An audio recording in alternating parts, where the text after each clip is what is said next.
2. The unveiling. That evening, the painting arrived at her apartment, shrouded in layers of protective wrapping. Eleanor cleared a space on the wall of her living room, adjusting the lighting to showcase her newest acquisition. The delivery men left with murmured words and sideways glances, as if they were relieved to be rid of it. When she finally removed the last of the wrapping, Eleanor stepped back to admire her prize. The painting seemed even darker in the controlled lighting of her apartment. The figure in the foreground was almost impossible to focus on, its form shifting whenever she tried to look directly at it. As the night wore on, Eleanor found herself drawn to the painting, unable to look away. She tried to focus on other tasks, but her gaze kept drifting back to it, her mind spinning with thoughts she couldn't quite grasp. She began to notice details she hadn't seen before, subtle movements in the trees, the faint outline of other figures in the distance, and the sensation that the dark figure was slowly, imperceptibly coming closer.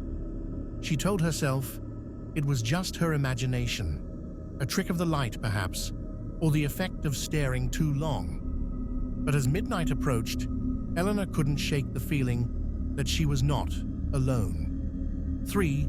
The whispering. Over the next few days, Eleanor's unease deepened.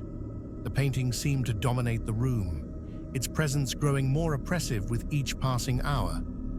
At night, she could hear faint whispers, just on the edge of perception, as if the painting was speaking to her in a language she couldn't understand. She began to dream of the landscape within the painting, endless stretches of barren land under a sky that was perpetually dark.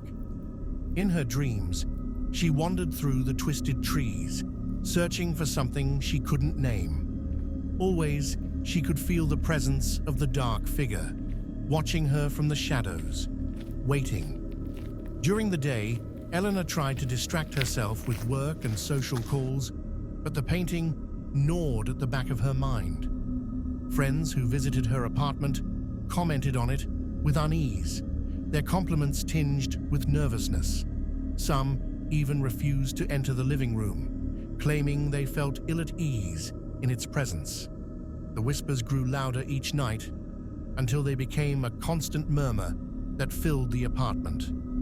Eleanor began to hear them even when she was awake, echoing in the quiet moments, a low chorus of indistinct voices that seemed to come from the walls themselves.